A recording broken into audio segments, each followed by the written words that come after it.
Pastor గారు 2 సమూయేలు 2 గ్రంథం 7వ నిన్ను అధ్యాయం స్థాపించుటకై 15వ వచనం. నిన్ను స్థాపించుటకై నిన్ను స్థాపించుటకై నేను నేను కొట్టివేసిన సౌలునకు నా కృప దూరమైనట్లు అతనికి నా కృప దూరము చేయను. చాలు, ప్రార్థన చేసు. పరిశుద్ధుడా, ప్రేమ కలిగిన తండ్రి, నువ్వు ఇచ్చిన ఆరాధన క్రమంలో ఇప్పటి వరకు నీ ఆత్మతో నడిపించి ఈ సమయంలో మీరు ఇచ్చిన లేఖనాన్ని బట్టి స్తోత్రం చెల్లిస్తున్నాం. ఈ లేఖనం ప్రతి బిడ్డ గ్రహించుకునేలాగిన వాళ్ళ హృదయాలు తెరవండి. ప్రభువు ఆమె హృదయం తెరిచిన గనక పౌలు చెప్పిన మాటల యందు ఆమె లక్ష్యం ఉంచాడు. నీ మాటల యందు ఈ బిడ్డలో లక్ష్యం ఉంచాలంటే ఈ బిడ్డలో హృదయం తెరవాలి తండ్రి. అలాగనే ఈరోజు వాక్య జ్ఞానము వీళ్ళు పొందుకుని ఆ జ్ఞాన శక్తి ద్వారా నీ ఆశీర్వాదంతో నీ యందు విజయం పొందుకుని ఫలించే బిడ్డగా నడిపించండి తండ్రి. వాక్యములో జీవం ఉంది, విజయం ఉంది, అలాగే దేవుడు ఉన్నాడు కనుక అన్ని రకాలుగా ఈ వాక్య శక్తి ఈ బిడ్డలకు ఆశీర్వదకరంగా మార్చమని, ఆ రీతికి నీ ఆత్మ ద్వారా నడిపించి సఫలం చేయమని వేడుకుంటున్నాను. దురాత్మలు ఉండకుండా వాటిని ఏర్చునామను బంధిస్తున్నాను. అడిత్తడిట్టాకచ్చరిడద ఇంప నీ ఆత్మకు అప్పగిస్తూ ఏర్చునామను ప్రార్థిస్తున్నాను తండ్రి. దావీదు రాజుగా గెలిచిన తర్వాత నాతాను ప్రవక్త అతనికి వచ్చిన దేవుడు చెప్పిన మాటను అందించడానికి వచ్చాడు. దావీదు దగ్గరికి వచ్చాడు.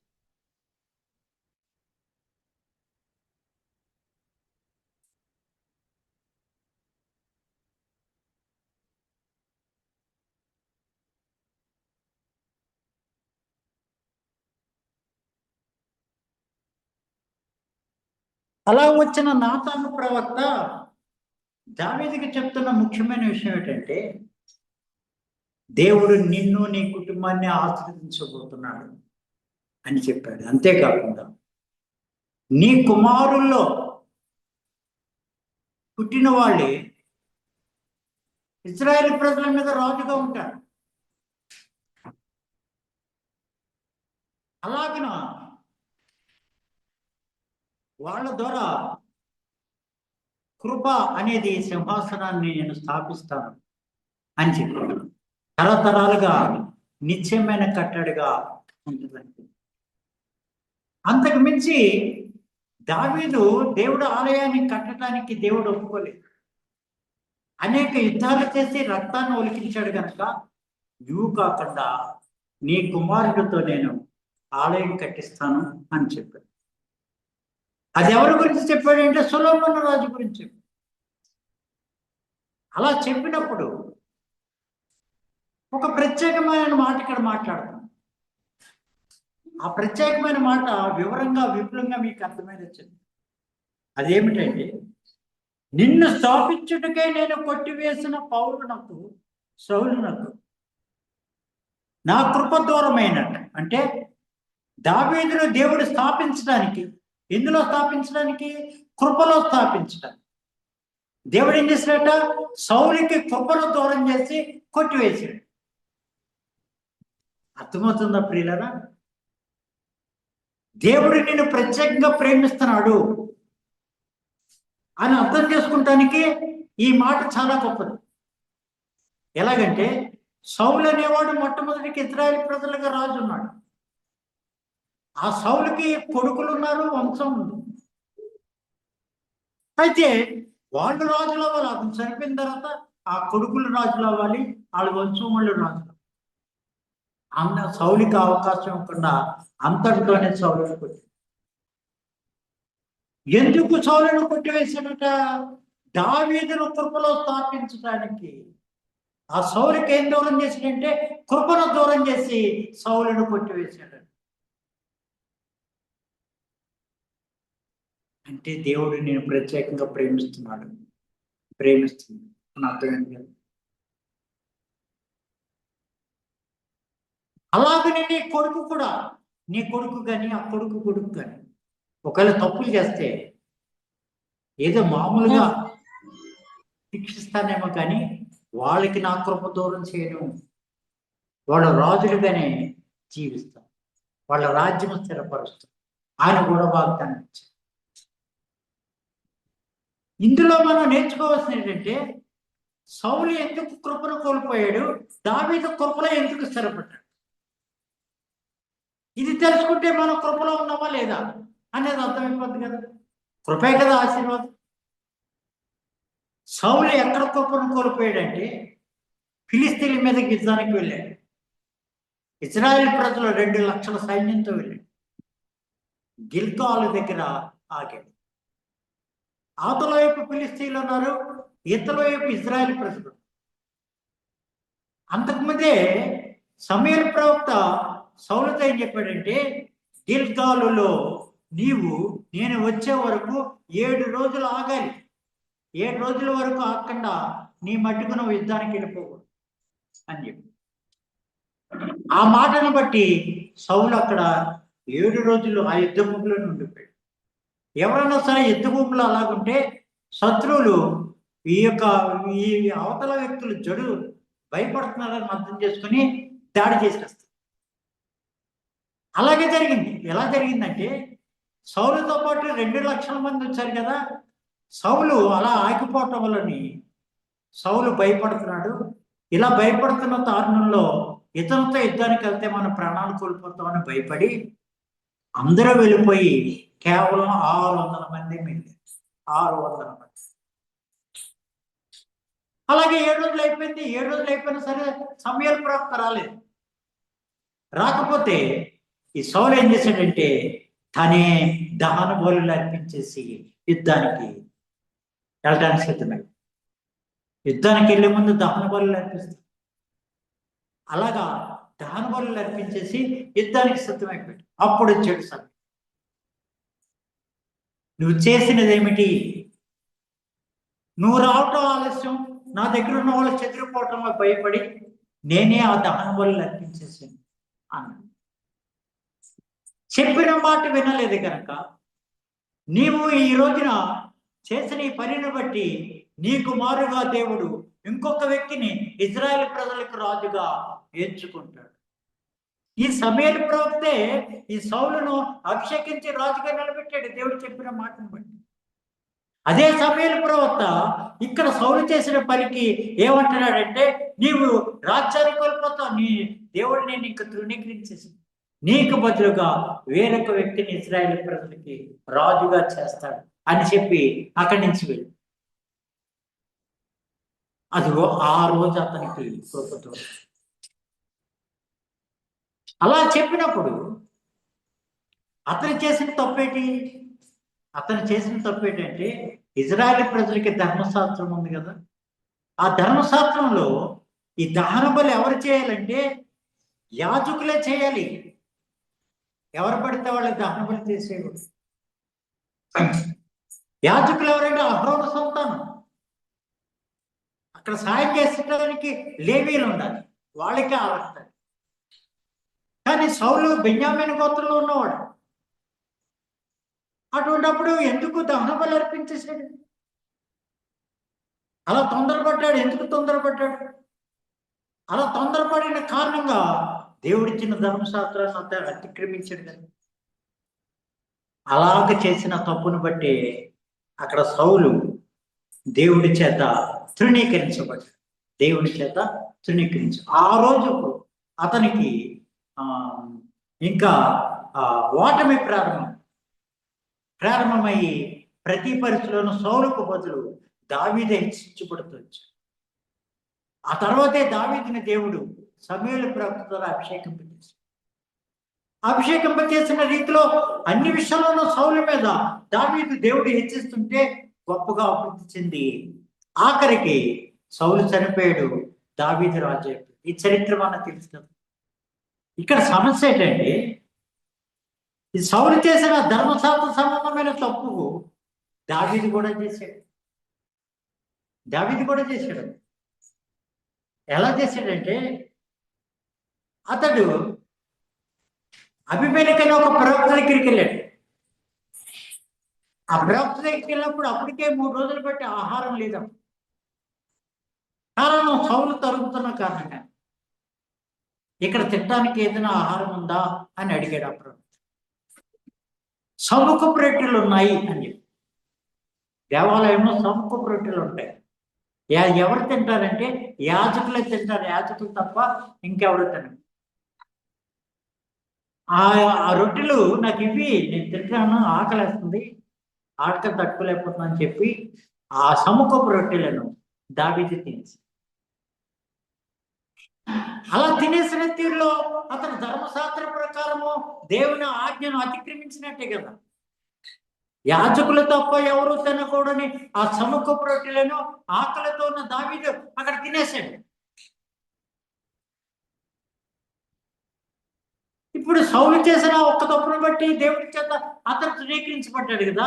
ఇప్పుడు దావీదు చేసిన ఈ తప్పును బట్టి దావీదు దేవుడి చేత తృణీకరించబడ్డాడా? లేదు, తృణీకరించబడ్డాడు.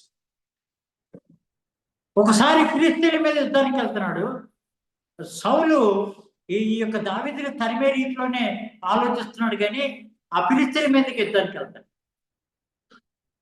అప్పుడు ఆ ఫిలిష్తీయుల వలన బాధపడుతున్న ఇశ్రాయేల్ ప్రజలు కొందరు వచ్చి దావీదుని బ్రతుకున్నారు. సౌలు రాజుగా ఉన్నప్పటికీ ఎప్పటికప్పుడు శత్రువుల మీద యుద్ధం చేసి మమ్మల్ని కాపాడేవాడు నువ్వే కదా, ఇప్పుడు ఈ విషయంలో కూడా మమ్మల్ని కాపాడు అన్నాడు. అడిగితే ఈ దావీదుకి దేవుడు వెళ్ళమని చెప్తేనే కానీ ఎక్కడికి వెళ్ళడు. ఆ సూచన అందుకుని వెళ్తాడు. అయితే అప్పుడు అతనుకున్న పరిస్థితులను బట్టి సూచన అడిగాడు, కానీ ఆ రీతికి జవాబు రాలేదు. ఆఖరికి ఏం చేశాడంటే, అబ్యాతార్ అని ఒక యాజకుడు కొడుకుంటే ఏఫోదు తీసుకురమ్మని చెప్పి ఆ ఏఫోదుని ధరించి అప్పుడు దేవుడు ఏఫోదు అంటే యాజకుడు ధరించుకునే ఒక అంగి. విచిత్రంగా కుడతారు దాన్ని. అది యాజకుడే ధరించాలి, ఇంకెవరో ధరించరు. అలాంటిది దావీదు ధరించేసాడు. అదేంటి, అతను యాజకుడా? దావీదు గోత్రం అంటే యోధా గోత్రం ఉన్నవాడు ఏ పోజు ధరించడానికి లేదు. అహరోను సంతతికే ఏ పోజు ధరించడానికి అర్హత. అప్పుడు ధర్మశాస్త్ర ప్రకారం తప్పు చేసినట్టే కదా. కానీ అలా ఏ పోజు ధరించి దావీదు దేవుడికి విజ్ఞాపన చేస్తే వెళ్ళమని చెప్తాడు. ఆ వెళ్ళి ఆ యొక్క శత్రువుల మీద అప్పుడు విజయం చూసుకున్నాం. జాగ్రత్త వింటున్నారా? ఇంకొక తప్పు ఏంటో తెలుసా? సౌలు దొరుకుతున్న పరిస్థితికి దావీదుకి తినడానికి కూడా ఆహారం దొరకకుండా చేశాడు. అయితే ఇజ్రాయెల్ ప్రజలు వాళ్ళ కానాను దేశాన్ని దాటి, స్వాస్థ దేశాన్ని దాటి అన్యుల మధ్యకి వెళ్ళాలి. ఎట్టి పరిస్థితి వెళితే అన్యులతో సహవాసం చేసిన వాడిగా అతన్ని వెలివేస్తాడు ఇజ్రాయెల్ ప్రజలు. కానీ దావీదు ఆ ధర్మంలో ఇక నేను ఇక్కడ ఉంటే సౌలు నన్ను క్షేమంగా ఉండనివ్వడని తెలుసుకుని అప్పటికప్పుడు ఫిలిష్తీయుల రాజ్యానికి వెళ్ళిపోయి ఆ రాజును ఆశ్రయించి ఆకీషు రాజును ఆశ్రయించి. ఆకీషు రాజుకి దావీదు గురించి తెలుసు. ఆకీషు రాజు ఫిలిష్తీయుల సైన్యంలో ఉన్నవాడే గొల్యాతు. ఆ గొల్యాతుని చెప్పింది దావీదే. అలాగా దావీదు తెలుసు. కానీ ఆశ్చర్యం ఏంటంటే, ఆకీషు రాజు నువ్వు శత్రువే, మాకు గొల్యాతుని చెప్పావు, అయినా కానీ కష్టకాలం వచ్చా కనుక నీకు ఆశ్రయం ఇస్తానని చెప్పి ఆ యొక్క ఫిలిష్తీయుల దేశంలో ఒక ప్రాంతాన్ని అతని చేతిలో పెట్టాడు. సిక్లగ్ అనే ప్రాంతాన్ని చేతిలో పెట్టాడు. అంటే ఇప్పుడు దావీదు పరిస్థితి ఏమైపోయిందంటే, ఇజ్రాయేల్ వాడిని అనిపించుకోకుండా వెలివేయబడిన స్థితిలో అన్యుల మధ్య గడిపాడు కదా. ధర్మశాస్త్రాన్ని అతను తృణీకరించి తప్పు చేసిన వాడుగా దొరికాడు.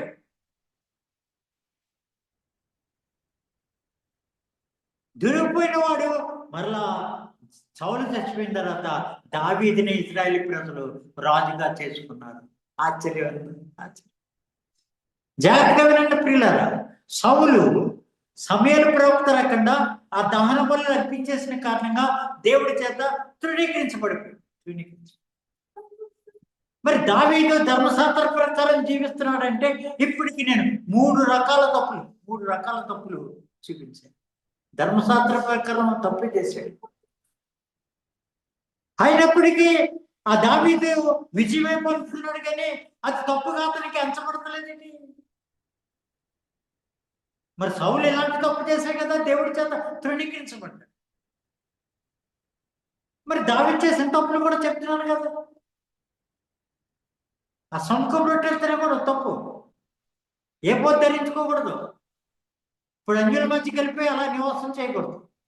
మూడు తప్పులే. అయినప్పటికీ దావీదునే దేవుడు రాజు చేశాడు. ఆ ప్రజలు కూడా ఇతను చేసిన తప్పులు లక్ష్య పెట్టకుండా నువ్వే మాకు రాజు కావాలని ఆహ్వానించుకున్నాడు. ఇంకొక తప్పు ఏంటో తెలుసా? దేవుడి విషయంలో కొంత శోధన వచ్చింది దావీదు. ఒకే రోజు రోగం వచ్చి ఇశ్రాయేలు ప్రజల్లో 40,000 మంది వరకు చనిపోయారు. అప్పుడు దేవుడి దగ్గరికి వెళ్ళి ప్రార్థన చేస్తే అతనికి ఒక దేవుని దూత యోబేషీల కళ్ళం దగ్గర కనిపించినప్పుడు దేవుడికి క్షమాపణ కోరి అప్పటికప్పుడు బలిపీఠం కట్టి దేవుడికి దహన బలి అర్పించి ఎలాగా? సౌలు రాజు ఫిలిష్తీయులతో యుద్ధంకి వెళ్ళడానికి సమూయేలు ప్రవక్త అతను చెప్పిన టైంకి ఇంకా రాలేదని ఎలాగ దహన బలి అర్పించేశాడు, అలాగే ఇక్కడ ఇతను కూడా ఒక దహన బలి అర్పించాడు. ఇక్కడ దావీదు అర్పించిన దహన బలిలో ప్రత్యేకత ఏంటంటే, ఆ బలి పీఠాన్ని కట్టి దాని మీద కట్టెలు పెంచి వధించవలసిన పశువును వధించి దాని మాంసాన్ని పేరుస్తాడు. పేర్చిన తర్వాత కట్టెలు అంటిస్తాడు. కట్టెలు అంటించకుండానే అక్కడ ఆ దహన బలిని ఆకాశం నుంచి అగ్ని వచ్చి కాల్చేస్తాడు. అంటే దావీదు అర్పించే ఆ దహన బలి దేవుడు అంగీకరించాడు అని అర్థమవుతుంది కదా. ఇది చాలా ముఖ్యమైన విషయం మనం గ్రహించవలసింది. ఇలాంటి తప్పే ఎవరు చేశాడు? సౌలు చేశాడు. దహన బలి అర్పించాడు. అంటే ఆకాశం నుంచి అగ్ని రాలేదు, అతను అంటించాడు. అప్పుడు సమూయేలు ప్రవక్త ఏమన్నాడంటే, దేవుడు నిన్ను ఈ రోజు విడిచిపెట్టేసాడయ్యా, నీకు బదులుగా వేరే వాడిని చూసుకున్నాడు అని చెప్పేసాడు. ఆ ఒక్క తప్పు. మరి ఇక్కడ దావీదు కూడా అలాగే దహన బలి అర్పించాడు కదా. అర్పిస్తే దేవుడు ఆ బలిని అంగీకరించాడని మనకు ఎలా అర్థమవుతుందంటే, కట్టె నిప్పుతో మనం అంటించకుండానే ఆకాశం నుంచి అగ్ని వచ్చి ఆ దహన బలిని దహించేసి ఆ చోటిని ఆ దావీదు ఆ యోబేషు దగ్గర కొన్నాడు. అక్కడే అంతకుముందు అబ్రహాము తన కొడుకుని బలి అర్పించడానికి దహన బలి అర్పించడానికి తీసుకొచ్చిన చోటు అది. అక్కడే సొలొమోను మహారాజు తర్వాత దేవుని ఆలయం కట్టి ఆ స్థలానికి ఎంత ప్రత్యేకత. అబ్రహాము బలి అర్పించాడు, ఇక్కడ దావీదు బలి అర్పించాడు. అక్కడే దేవుని ఆలయం కట్టబడింది సొలొమోను చేత యెరూషలేములో, ఆ ప్రాంతంలో ఆ చోట్లోనే కట్టబడింది. ఇప్పుడు చెప్పండి ప్రియులారా, దావీదు ధర్మశాస్త్రానికి విరుద్ధంగా ప్రవర్తించి కూడా దేవుని చేత ఆశీర్వదించబడుతున్నాడు. కానీ అదే ధర్మశాస్త్ర విషయంలో ఒక తప్పు చేసే సౌలు తృణీకరించబడిపోయాడు. ఎందుచేత అసలు దావీదుని అభిషేకించేటప్పుడు దేవుడు దావీదు గురించి ఇచ్చిన సాక్ష్యం ఏంటో మీకు తెలుసా? సమూయేలు ప్రవక్త దేవుడు చెప్పినట్టుగా దావీదు తండ్రి అయిన యెషయా ఇంటికి వెళ్ళాడు. తైలముతో అభిషేకించడానికి వెళ్ళాడు. అయితే ఎవరిని అభిషేకించాలో సమూయేలు ప్రవక్త తెలియదు. యెషయా కుమారుల్లో నేను చూపించిన వాడిని నువ్వు అభిషేకించాలని దేవుడు. కనుక యెషయా దగ్గరికి వెళ్ళి నీ పెద్ద కుమారుడు రమ్మన్నాను. అతను వచ్చి నిలబడితే దేవుడిని అడిగాడు, దేవుడా ఇతనేనా నీవు కోరుకున్న రాజు? సౌలుకు బదులుగా ఇతన్నే కోరుకున్నావు అంటే ఇతను కాదు. అలాగే వరుసగా ఆరుగురిని ఈ యొక్క దేవుడు వీళ్ళు కాదని చెప్పేస్తే ఇంకెవరు లేరు అనుకుంటున్నాడు. అనుకుని ఆ యెషయాని ఏమడిగాడంటే, ఇంకా నీకు ఎవరైనా కుమారులు ఉన్నారా అంటే, ఉన్నాడు, వాడు ఇక్కడ లేడు, అడవిలో పశువుల్ని కాల్చడానికి వెళ్ళి అక్కడ ఉన్నాడు, అతను రప్పించు. అతను రప్పించంటే అసలు యెషయాయే అలాగా కుటుంబానికి దూరంగా పంపించాడు దావీదు. ఎందుకంటే మిగిలిన అన్నదమ్ములకి అతనికి పడతలేదు, చంపేస్తారేమో. మిగిలిన అన్నదమ్ములు ఈ దావీదుని చంపేస్తారని భయపడి ఒకవేళ అరణ్యంలోకి ఆ గొడ్లు కాస్తాకి పశువులు కాదు పంపిస్తే అక్కడ ఏ దుష్టమూలకం చంపేస్తారేమో, అలాగా అది పోతుందిలే అన్నట్టుగా వదిలేసాడు దావీదు. కానీ ఇప్పుడు దావీదునే పిలవాల్సి వచ్చింది. నువ్వు ఆశీర్వదించబడే ముందు మనుషులందరి చేత ఇలాగే తృణీకరించబడతావు. దావీదు వస్తున్నాడు, చూడటానికి బాలుడు, పొట్టిగా. సౌలు ఎలా ఉన్నాడు? ఆజానుబాహుడు. రాజు అంటే అతను చూసేసరికి అందరూ చప్పట్లు కొట్టారు. ఇతను కాదేమో అనుకుంటున్నాడు. ఎవరు? సమూయేలు ప్రభు. అప్పుడు దేవుడు అన్నాడంటే, మనుషులు పై ముఖాలు లక్ష్య పడతారు కానీ నేను హృదయం లక్ష్య పెడతాను. ఇతనే నేను ఇతనే నేను కోరుకున్నవాడు. ఎంత గొప్ప మర్యాద! ఆశీర్వాదం వెతుక్కుంటూ వెళ్ళింది. ఎక్కడుంది? నువ్వు దేవుని వెతుకోవాల్సిన తీరు హృదయంలో ఉంది. నీ హృదయంలోనే ఉంది. నీ హృదయాన్ని మర్చిపోయి ఎక్కడెక్కడ వెతుకుతున్నా, ఆ సంగమా, ఈ సంగమా, ఆ పాస్టర్, ఈ పాస్టర్. హృదయంను లక్ష్య పెట్టే దేవుడు. ఆశ్చర్యం! అతన్ని అభిషేకించు. హృదయాన్ని లక్ష్య పెట్టేవాడంటే ఇతను హృదయంలో ఉన్న ఆ ప్రత్యేక గుణం ఏంటి? అది మనం గుర్తించాలి కదా. ఆ ప్రత్యేక గుణం ఏంటంటే, దావీదుని చంపడానికి సౌలు తిరుగుతూ దావీదు కాళ్ళ దగ్గర దొరికిపోయాడు. నిద్రపోతున్నప్పుడు దావీదు వెనకాల ఉన్నాడు. ఇప్పుడు శత్రువు దావీదు దొరికేసి చంపేయచ్చు కదా, ఒక్క దెబ్బతో చంపేయచ్చు. ఏమన్నాడు దావీదు? యెహోవా చేత అభిషేకింపబడిన వాడు చంపి నిర్దోషిగా ఉండగలిగిన వాడు ఎవడో నేను చంపను. అతను లేస్తే నేను చంపేస్తాడయ్యా, దేవుడు చూసుకుంటాడు.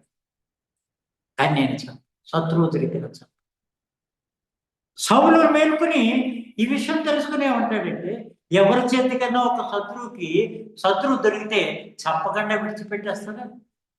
నువ్వు నన్ను విడిచిపెట్టేసావు, నాకంట నీవే నీతిమంతుడు అయ్యా అన్నాడు. దేవునికి స్తోత్రం. నాకంటే నీవే నీతిమంతుడు. ఎందుకు చంపలేదు? ఈ విషయంలో నువ్వు నేర్చుకోవాల్సిన జ్ఞానం చాలా ఉంది. ఎలాగంటే, సౌలు కానీ మిగతా ఇశ్రాయేలు ప్రజలు కానీ ధర్మశాస్త్రం దగ్గరే దేవునికి సాక్షులుగా జీవించే రీతిలో ఆలోచిస్తుంది. కానీ దావీదు ధర్మశాస్త్రం దగ్గర ఆగుకోలేదు. అతడు ఇప్పుడు దాకా చేసిన అతిక్రమాలు కాకుండా బెత్షెబతో పాపం చేసినప్పుడు దేవుడి దగ్గరికి వెళ్ళవలసినప్పుడు దావీదు అక్కడ దేవుడి దగ్గర ఏమిటి ప్రార్థన చేశాడంటే, ఇప్పుడేదో బెత్షెబతో నేను పాపం చేశానంటావేంటి? పుట్టుకలోనే నేను పాపిని కదా, నా తల్లి గర్భంలోనే నేను పాపిని కదా అన్నాడు. అంటే దావీదు విశ్వాసం ఎక్కడుంది? ఆదాము అతిక్రమం వలన ప్రతి మానవుడికి వచ్చిన ఆ పాపం మీద, ఆ మరణం మీద అక్కడ ఉంది అతని విశ్వాసం. సౌలుకి కానీ ఇశ్రాయేలు ప్రజలకు కానీ వీళ్ళ విశ్వాసం ఏంటంటే మోషే ఇచ్చిన ధర్మశాస్త్రం.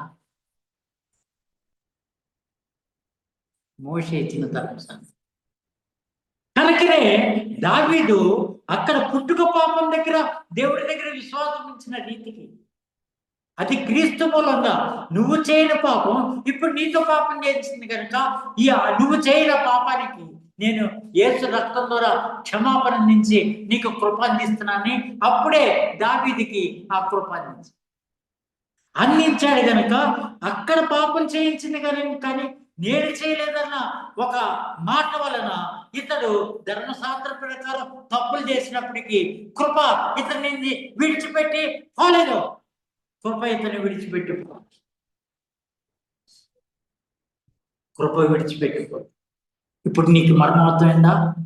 కృప నిన్ను విడిచిపెట్టి పోకూడదంటే నీ విశ్వాసం ఎక్కడ ఉండాలి? పుట్టిన తర్వాత చేసే పాపం లేదు, పుట్టుక దగ్గర పాపం లేదు. అప్పుడు దేవుడు అనేవాడు నీకు ఎలా అర్థమవుతాడంటే ప్రతి మానవుడికి ఆయనే దేవుడు, సర్వశక్తిమంతుడైన ఇజ్రాయేల్ ప్రజలకే దేవుడు అనే మాట అక్కడ దొరికిపోతుంది. ఇంతవరకు చెప్పిన వాక్యంలో కృప నీ దగ్గర ఉండాలంటే నీవు దేవుడి దగ్గర ఏ విషయంలో కృతజ్ఞతాస్తుతులు చెల్లించాలి? ఆదాము అతిక్రమం వలన శరీరాశ నేత్రాశ జీవపడదు నన్ను నేర్చుతుంది ప్రభు. అది నాకు పుట్టుకతోనే వచ్చింది, దానికి నేను లోబడిపోయాను. పాపంలోనే పుట్టానే గనక ఆ పాపమే నాతో పాపం చేసి, కానీ ఆ పాపానికే నువ్వు సిలువులో నీ రక్తం ద్వారా జవాబిచ్చావు. నీకు కృతజ్ఞత అన్నప్పుడు పెద్ద గీత గీత గీసావు, దాని పక్కన ఇంకో పెద్ద గీత గీసావు అనుకో, ముందు గీసిన గీత చిన్నదైపోతుంది కదా. అలాగా ఆ పెద్ద పాపము అక్కడ విశ్వాసాన్ని నిజమైన విశ్వాసంగా ఎంచడంలో ఈ చిన్న పాపములు దేవుని దృష్టిలో నీకు క్షమించబడిపోతాయి. అది ఇప్పుడు అర్థమైందా? సౌలు ఎందుకు ఈ దావీదులాగా కృపలో నిలబడలేకపోయాడంటే అతడు కేవలం ఇజ్రాయేల్ ప్రజలు అన్యులంటే సాతాను బిడ్డలో పాపులు అనే రీతిలోనే నడిచేది, అంతవరకే అతని జ్ఞానం నడిచింది. కానీ ఇక్కడ దావీదు దగ్గర నడిచిన జ్ఞానం ఏంటంటే అన్యుడైనా ఇజ్రాయేల్ ప్రజలైనా సరే పుట్టిన ప్రతి మానవుడు పుట్టుకతోనే పాపం. అక్కడ దృష్టి, అందుకని ఇవన్నీ క్షమించు. నీవు కూడా యేసుక్రీస్తునందు విశ్వాసం వచ్చిన రీతికి మొట్టమొదట పాపం చేశానని ఒప్పుకోవాల్సి వస్తే నువ్వు చేసిన పాపాలే ఒప్పుకుంటావు. కానీ అంతటితో ఆగిపోతే కృప నీకు పరిపూర్ణత కాదు. ఆ నమ్మకంలో నువ్వేం చేయాలంటే అసలు ఈ పాపం చేయడానికి నీతో ఇంకో పాపం చేయించి ఇంకోటి ఏదో పాపం చేయించి అదేంటో తెలుసు. అది గ్రహించినప్పుడు నిజంగా నీ దగ్గర కృప ఎవరు దొంగిలించలేదు. ఎలా దొంగిలించలేదు? ఇప్పుడు చూడండి, కొత్త నిబంధనకు వస్తే ఇక్కడ ఒక సౌలు ఉన్నాడు. చిన్నప్పటి నుంచి ధర్మశాస్త్రం నేర్చుకుని యాజకులకి సహాయంగా ఉంటూ యేసుప్రభువు నమ్ముకున్న వాళ్ళు ధర్మశాస్త్రానికి విరుద్ధంగా పాపం చేసిన వాళ్ళకి వాళ్ళని కాంటాక్ట్లో ఒక చంపడం అని నేర్చుకున్నాం. అలాగే స్టెఫెను అనే పరిశుద్ధాత్మ పొందుకున్న యవనస్తుని చంపడంలో ముఖ్య పాత్ర వహించింది. అలాంటి వ్యక్తి ఎలాగ మారాడంటే ఇక్కడ దావీదు దగ్గర ఉన్నప్పుడు దావీదు దగ్గర కృప అనేది అతను హృదయంలో ఒక ప్రత్యేకమైన క్షమించే గుణంలో ఉన్నది కనుక అతన్ని వెంబడించింది. సౌలుకు అందలేదు. కానీ ఇక్కడ సౌలు కృపకు విరుద్ధంగా ప్రవర్తిస్తున్నప్పటికీ అప్పుడు వచ్చిన ఆత్మ పరిశుద్ధాత్మ, యేసుక్రీస్తు ద్వారా వచ్చిన పరిశుద్ధాత్మ ఆ సౌలు మీదకి వచ్చినప్పుడు అతడు మారిపోయి కృపలో నిలబడి. అంటే ఇప్పుడు పనిచేస్తున్న ఆత్మ శక్తి ఏంటంటే నువ్వు కృపకు విరుద్ధమైన వ్యక్తివైనా సరే ఆత్మ నీ మీదకి వస్తే నువ్వు కృపలో నిలబడే వ్యక్తిగా అలా మార్చినప్పుడు ఆ కృప యొక్క విలువ తెలుసుకుని దావీదులాగే ఈ సౌలు ఇక్కడ పౌలుగా మారి మార్పు చెంది కృప యొక్క విలువ ఎక్కడ దాగిందో వాక్యానుసారంగా చెప్తున్నాడు. ఎక్కడంటే రోమాపత్రిక 3వ అధ్యాయంలో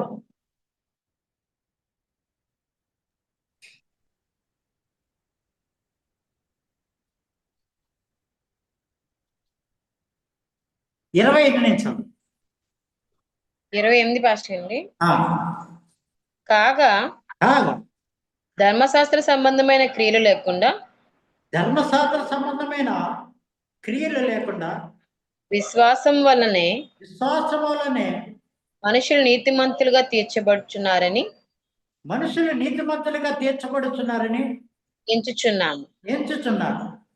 దేవుడు యూదులకు మాత్రమే దేవుడా?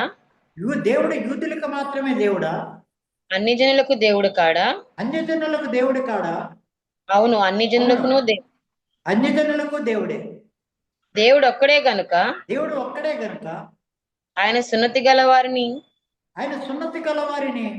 విశ్వాస మూలముగాను సున్నతి లేని వారిని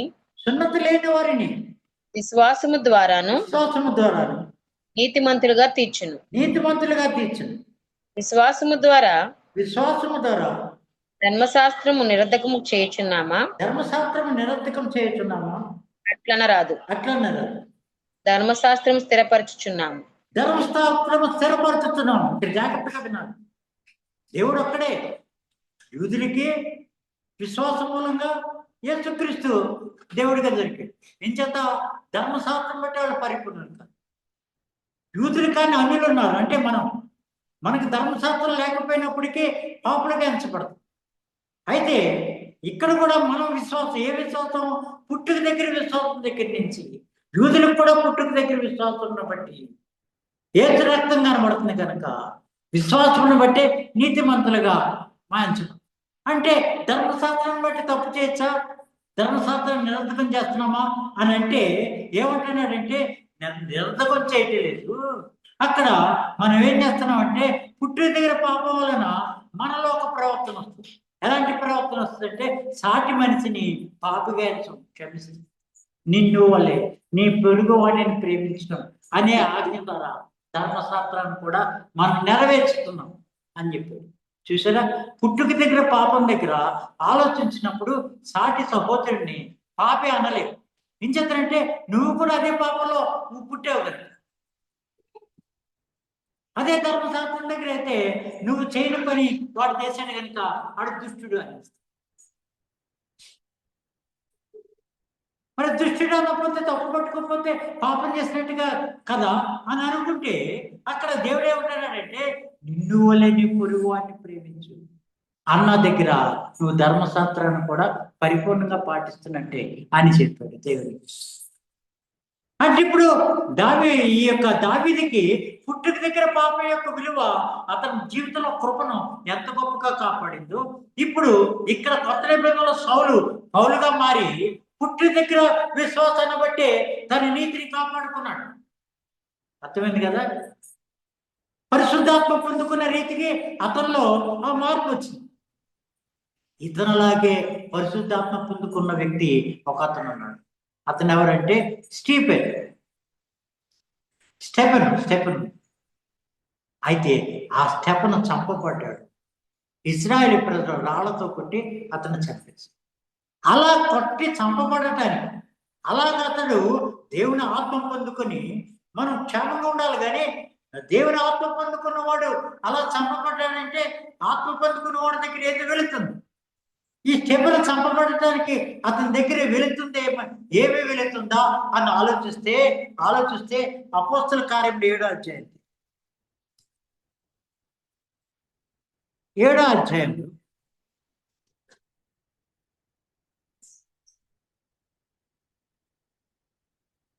52 నుంచి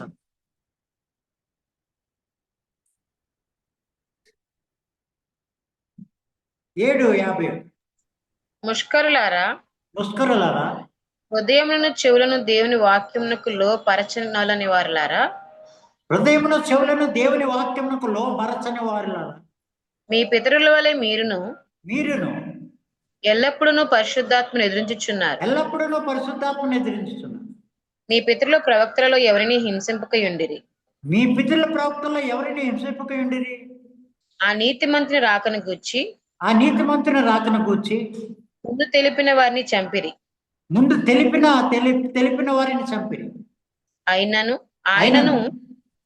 ఆయనను మీరు ఇప్పుడు అప్పగించి హత్య చేసిన వారైతిరి. దేవదూతల ద్వారా నియమింపబడిన ధర్మశాస్త్రమును దేవదూతల ద్వారా నియమింపబడిన ధర్మశాస్త్రమును మీరు పొందితిరి గాని పొందితిరి గాని దానిని గైకొనలేదని చెప్పాను. దానిని గైకొనలేదని వాళ్ళని నిందించారు. అప్పుడే రాళ్ళతో కొట్టి చెప్పారు. అంటే స్టెప్పుల దగ్గర విశ్వాసము, ధర్మశాస్త్రం దగ్గర. ఇక్కడ స్టెప్పులు ఏం చెప్పాలి?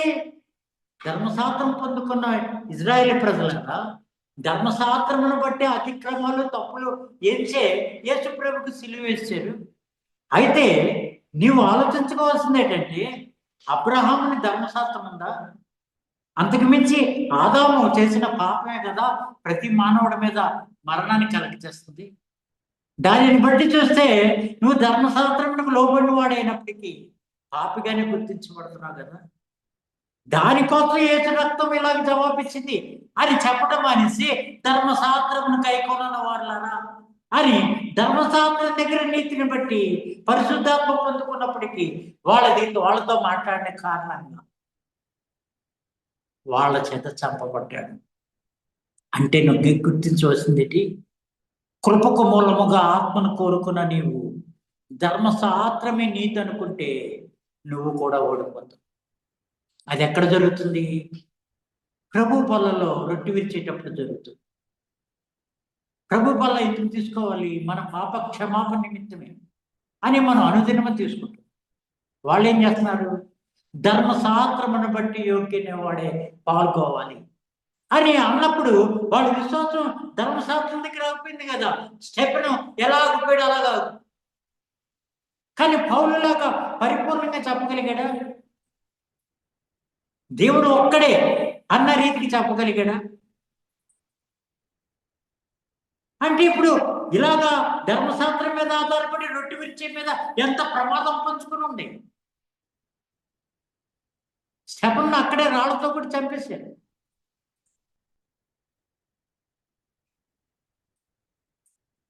అంటే అలాగే యోహాను కూడా ధర్మశాస్త్రమును బట్టి మాట్లాడిన కారణంగానే అతను తల నరికేసి కృప పోంచిన రీతిలో యేసు ప్రభువును నమ్ముకున్న నీవు ధర్మశాస్త్రం మీద ఆధారపడితే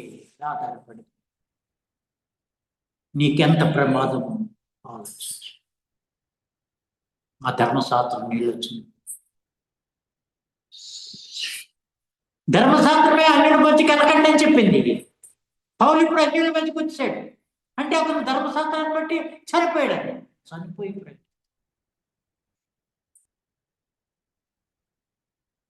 కనుక అతని విశ్వాసానికి ఏది రుజువైందంటే పుట్టుక దగ్గర పాపుడు. మరి నీవు కూడా అలాగే ధర్మశాస్త్రం బట్టి చనిపోయావా? ఇంకా నీలో ధర్మశాస్త్రమును బట్టి నువ్వు యేసుక్రీస్తు ఎందుకు సాక్షిగా జీవించాలి అన్న రీతిలో నడిస్తే అక్కడ యేసుక్రీస్తు నీకు లేడు, దూరంగా ఉన్నాడు. అంతకు మించి ఆ రూపంలో ఈ లోకంలో నీకు ప్రమాదం కూడా. అటు సౌలు చనిపోయాడు, స్టెఫెను చనిపోయాడు. కానీ దావీదు వదిలేడు. ఇక్కడ పౌలు కూడా వద్దు. ఈ తేడాను గమనించారా? నీ విశ్వాసం ఎక్కడ ఉండాలో అర్థమైందా? పుట్టుక దగ్గర శరీరాశ, నేత్రాశ, జీవటము అనే రీతిలో నువ్వు మారు మనసు పొందితే నీ ప్రార్థనకు విజయం ఉంది. లేకపోతే ఈ ధర్మశాస్త్రమును బట్టి నువ్వు విశ్వాసం ఉంచినప్పుడు దేవుడే అల్ప విశ్వాసులారా అని వాళ్ళని గద్దించి, ఇంకా నువ్వు అల్ప విశ్వాసుగా ఉన్నావేమో. అందుకనే నీ ప్రార్థనకి జవాబు. నీ సమస్యలు నిన్ను బాధించే పరిస్థితికి ఉన్నాయి. దీనిలో మార్పు రావాలంటే కృపకు మొట్టమొదట నీవు కృపకు మూలముగా ఆత్మను కోరుకో. ఆ ఆత్మను బట్టి మార్పు చెందాలి. ఎలాగంటే ఈ యొక్క అపోస్తులైన యేసుప్రభు శిష్యులందరూ కూడా కృపకు మూలముగా ఆత్మ పొందుకొని యెరూషలేములో ఉండిపోయారు. కానీ అన్యుల మధ్యకి దేవుడే నడిపించి, శోధన పెట్టి నడిపించి ఆ కృపలో నిలబెట్టారు. అలాగ ఆత్మ చేత మీరు కృపలో నిలబడే రీతికి ఆత్మ ఏమైనా నడిపించింది. ఈరోజు వాక్యం బట్టి కృప అనేది ఎవరికి ఆశీర్వదకరంగా ఉందని నీకు అర్థమైంది కదా. ఏ మనిషిని నువ్వు వాళ్ళ ప్రవర్తన బట్టి పాపి పుట్టుక దగ్గర ఆలోచిస్తే అతడు పుట్టినప్పుడు దేవుడి మూలంగా అజ్ఞాతిక్రమాన్ని బట్టి ఆదమ్మ రీతిలో అతనికి శరీరాస నేత్రాస జీవపడము. అలాగే నీకు నువ్వెలా రక్షించబడ్డావు? ఉన్నప్పుడు నీవు కేవలం విశ్వాసం మూలంగానే యేసు రక్తం నందు నీతిమంతుడిగా ఎంచబడుతుంది. అలాగే అతనికి కూడా విశ్వాస మూలంగా నీతిమంతుడిగా అంగీకరించే కృపను ప్రకటిస్తావు, కానీ అతన్ని పాపిగా ఎంచ. అప్పుడు నీ కృపకి అర్థం ఉంటుంది. నీవు క్షమించే మనసు, అప్పుడు నీవు క్షమించబడతావు, దేవుని మూలంగా పడిస్తావు. ఈ రీతికి ప్రభు మీకు ఆ పరలోక సంబంధమైన జ్ఞానం ఇచ్చి ఆ పరిపూర్ణమైన విశ్వాసంతో కూడిన నడుపుదలలో ఫలించును కాదు. ఎలా ఫలించాలి? ఇప్పుడు అనుదినము రొట్టె విడుస్తున్నావు, అనేక సమస్యల గురించి రొట్టె విడుస్తున్నావు, కానీ పుట్టుక దగ్గర పాపం దగ్గర పాప క్షమాపణ మీద రొట్టె విడుస్తున్నావా?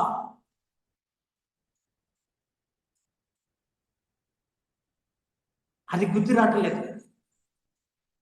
పాపక్షమాపణ నిమిత్తమే తీసుకుంటున్నాం అనుకుంటున్నాం. ఏ పాపక్షమాపణ నిమిత్తం? పుట్టుకి దగ్గర పాప అని రొట్టె విరిస్తే పుట్టిన తర్వాత చేసిన పాపం ఉన్నప్పటికీ దేవుడు క్షమించే రీతిలో ఈ రోజు వాక్యంలో మాట్లాడాడు కదా.